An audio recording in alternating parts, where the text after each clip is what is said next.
29F, don't drink alcohol. The short answer to why is that I grew up with two highly abusive alcoholic parents. It took a lot of self-work and therapy for me to even be able to be in the same room as people who are drinking. When I meet new people, I politely turn down drinks by saying something like, I don't drink. Occasionally, people ask me why, but I never share the traumatic details. I've never had anyone push the issue, until last weekend, which made the situation all the more bizarre. On the second Saturday of every month, my husband, 30M, and his sister, 32F, host a cookout or similar event for their childhood friends. I've always thought it was really cool that they've stayed close with so many people, especially since I moved away from home and only keep in touch with one school friend. I've been attending these gatherings since my husband and I started dating, and there's never been any issues. I get along well with his friends and sister.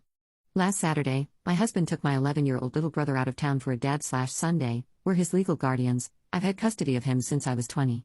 So, I went to the cookout alone this time. I've done this a few times before, and it's always been fine. My sister-in-law handed out the usual mimosas, and I asked for just orange juice, as I always do. However, when I took a sip of the drink she gave me, I immediately spit it out because I could taste champagne. I turned to my sister-in-law and said, "Oh, you must have given me your drink by mistake." When I turned, I noticed her and two of her friends laughing. I was confused and asked what was going on. Through giggles, my sister-in-law said, "We thought it would be funny to see how you react to alcohol since we've never seen you drink before. You should have seen your face." I was so shocked that my only response was, "What the hell?" As they continued laughing, I told them I was leaving. I don't even remember the drive home because I was trying to keep myself from having a panic attack. When I got home, I broke down crying.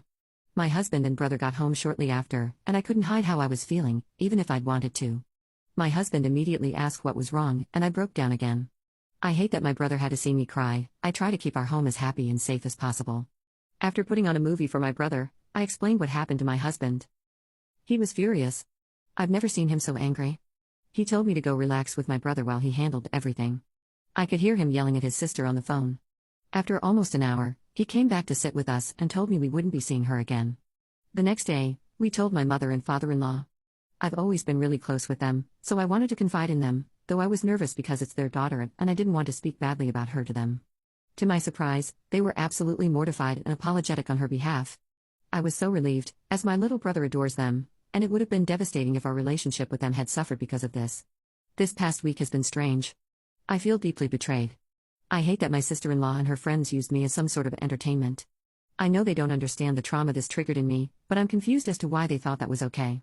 I also feel guilty because I don't want my husband to stop attending the cookouts or to lose time with his friends, and I don't want him and his sister to stop seeing each other because of me. My husband has been amazing and reassured me that it wouldn't be my fault if he and his sister never speak again. Still, it's hard not to feel that way. Don't worry, I've had several emergency therapy sessions this week, and I know I'll be okay. It was just such a bizarre experience.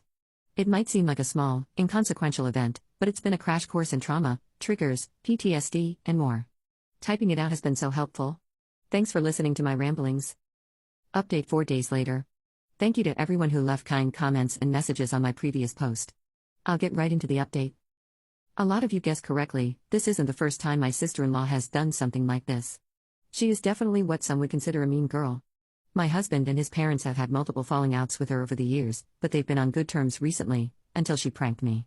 So, yes, I can see how my husband's immediate reaction to go no contact might seem like an overreaction, but he's dealt with a lot from her in the past. I don't want to give any specific examples because they're personal to my husband and his family. I hope you understand. Here's what happened after my last post. After talking with my therapist and my husband, I decided to message my sister-in-law. I asked if she wanted to get lunch and talk about what happened. I wanted to explain some of my past to her, my PTSD diagnosis, and why what she did affected me so much. I just wanted this to be over so we could come to an understanding. But she never responded.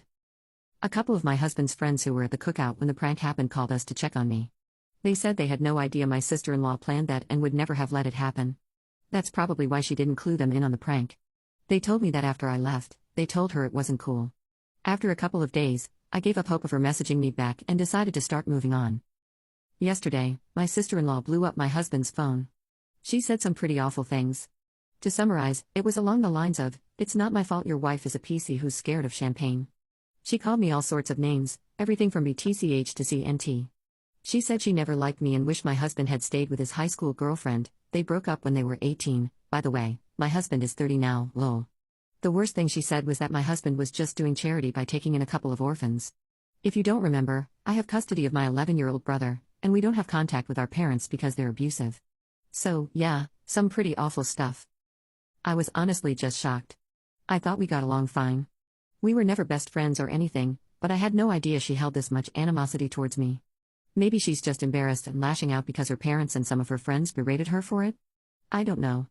My husband sent her just one message back, saying he never wants to see or talk to her again, and then he blocked her and her husband's numbers. He told his parents what happened, and they were furious too. I don't know what they said to her, but they're about as done with her as my husband is. Since I've been in therapy and have support around me, her words didn't bother me much.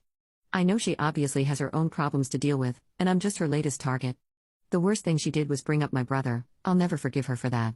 He's not an orphan, he has 2 parents who love him. And I'm not an orphan either, I have in-laws who love and support me. They've always had my back, even when it comes to their own daughter. If I never see my sister-in-law again, I'd be fine with that. I truly hope that one day she'll come to her senses and understand that the way she treats people isn't right. We've decided to turn every second Saturday of the month into family day in place of the cookouts. I'm going to be just fine. I'm already feeling miles better than I did when I wrote my previous post. Anyway, again, thank you for all the kind words.